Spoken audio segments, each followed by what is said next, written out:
Kalian pernah nggak sih nunggu sesuatu, tapi sambil nunggu kalian tetap bisa ngerjain hal lain? Misalnya masak mie instan.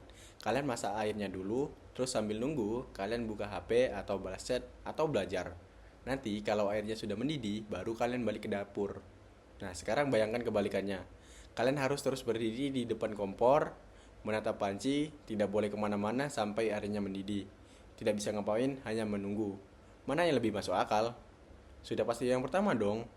Nah, ternyata CPU juga punya cara kerja yang persis banget itu. Dan konsepnya itu disebut Interrupt Driven I/O. Halo semuanya, perkenalkan nama saya Muhammad Yanuar Arifin Tamam dari Universitas Muhammadiyah Malang. Hari ini kita akan membahas salah satu mekanisme penting dalam sistem operasi, yaitu Interrupt Driven I/O. Saya akan jelaskan dari dasarnya dulu supaya semuanya benar-benar paham, bukan sekedar hafal istilahnya saja. Yang pertama, apa sih itu I/O? Sebelum masuk ke interrupt driven I/O, kita perlu paham dulu konsep dasarnya, yaitu I/O itu sendiri. I/O singkatannya dari input output. Secara sederhana, I/O adalah proses pertukaran data antara CPU dan perangkat luar. Perangkat luar ini bisa berupa keyboard, mouse, hard disk, dan sebagainya.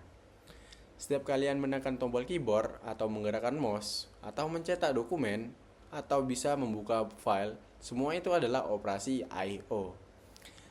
Kedengarannya sepele, tapi inilah yang membuat komputer bisa berinteraksi dengan dunia luar. Tanpa I/O, CPU hanya bisa memproses data yang sudah ada di dalam memori saja. Lalu, apa masalahnya? Masalah utamanya adalah soal kecepatan.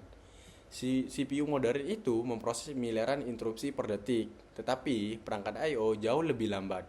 Harddisk bisa membutuh beberapa milidetik untuk membaca data. Printer bisa butuh beberapa detik, bahkan menit untuk mencetak dokumen. Selisih kecepatan ini sangat besar, dan kalau CPU harus menunggu setiap kali ada operasi I/O, bayangkan berapa banyak waktu yang terbuang sia-sia. Padahal dalam waktu tunggu itu, CPU sebenarnya bisa mengerjakan ratusan juta instruksi lain.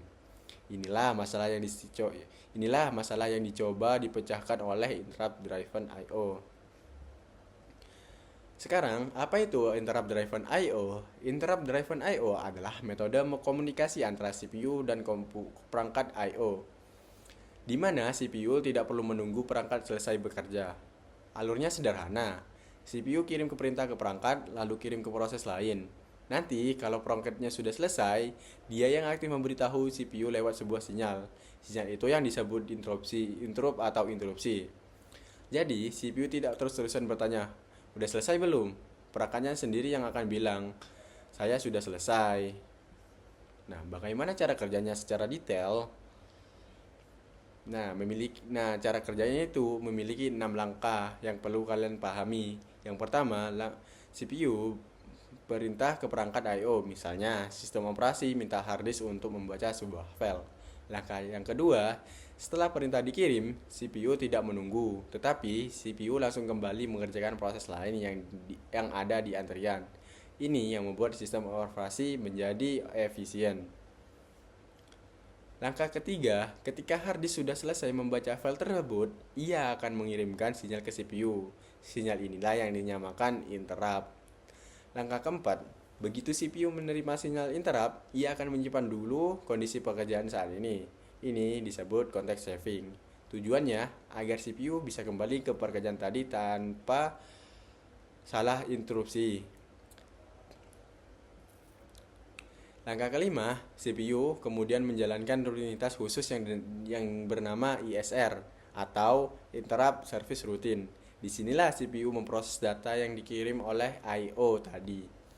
Langkah keenam, setelah ISR selesai dijalankan, CPU memulihkan kembali di kondisi pekerjaan sebelumnya. Proses ini disebut context restore dan melanjutkan dari titik yang tadi sempat berhenti itu. Jadi, prosesnya rapi dan terstruktur, tidak ada yang hilang, tidak ada yang terlewat. Sekarang kita bandingkan dengan polling. Ternyata sebelum ada interrupt driven I/O, metode yang digunakan adalah polling atau yang juga disebut programmer I/O. Di metode ini, CPU harus terus-menerus mengecek status perangkat I/O secara aktif. CPU akan bertanya berulang-ulang kali, udah selesai belum, udah selesai belum, dan ini terus berulang sampai perangkat benar-benar selesai. Selama proses itu, CPU tidak bisa mengerjakan hal lain sama sekali. Kalau kita pakai analogi tadi, polling itu seperti kalian berdiri menatap kompor dari awal sampai hingga airnya mendidih, tidak bisa kemana-mana, tidak bisa ngapain, hanya menunggu. Sedangkan interrupt driven I/O, kalian tinggalkan kompor, kerjakan hal lain, dan kompor akan kasih tahu kalian kalau nanti sudah siap. Perbedaan efisiensinya jangan signifikan, terutama saat perangkat I/O butuh waktu lama untuk menyelesaikan tugasnya. Contoh nyata dalam keseharian. Contoh pertama yaitu keyboard. Saat kalian tidak mengetik, CPU itu tidak terus-terusan mengecek apakah ada tombol yang ditekan, tetapi CPU sibuk mengerjakan proses lain. Begitu kalian tekan tombol, keyboard atau keyboard langsung kirim keyboard langsung mengirim interrupt ke CPU. Baru dari situlah CPU memproses input tersebut. Contoh kedua yaitu seperti hard disk. Ketika sistem operasi meminta data dari hard disk, CPU tidak diam menunggu data itu selesai baca, tetapi CPU lanjut ke proses lain. Saat data sudah siap, hard disk kirim interrupt dan CPU baru merespon. Nah, dari dua contoh ini menunjukkan betapa seringnya mekanisme interrupt bekerja di balik layar bukan tanpa kita sadari. Kelebihan dan kekurangannya. Kelebihan utamanya sudah jelas dong dari efisiensinya. CPU tidak ada waktu yang berterbuang hanya untuk menunggu sistem menjadi lebih responsif dan mampu menangani banyak proses secara bersamaan. Selain itu, metode ini membuat sistem lebih skalabel, artinya semakin banyak perangkat yang terhubung, sistem tepat. Selain itu, metode ini membuat sistem lebih skalabel. Artinya, semakin banyak perangkat yang terhubung, sistem tetap berjalan dengan baik karena CPU tidak terikat pada satu perangkat saja. Namun, tentu ada kelemahannya dong. Kalau interrupt data yang terlalu sering dan bersamaan, CPU itu bisa kelebihan beban hanya untuk menangani ISR terus-menerus. Ini disebut interrupt overheat.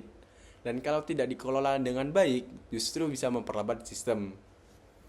Nah, selain itu, penanganan interrupt yang salah atau tidak terurut bisa menyebabkan kondisi tidak terduga, yang dalam dunia sistem operasi bisa berujung pada error atau bahkan crash. Kesimpulan dari itu semua adalah interrupt driven I/O hadir sebagai jawaban atas ketidakefisienan polling. Dengan mekanisme interrupt, CPU tidak lagi membuang waktu hanya untuk menunggu, tetapi ia bisa bekerja secara paralel dengan perangkat I/O, memproses banyak hal sekaligus dan hanya merespon saat benar-benar dibutuhkan. Inilah salah satu fondasi yang membuat sistem operasi modern bisa cepat dan responsif yang kita rasakan sehari-hari.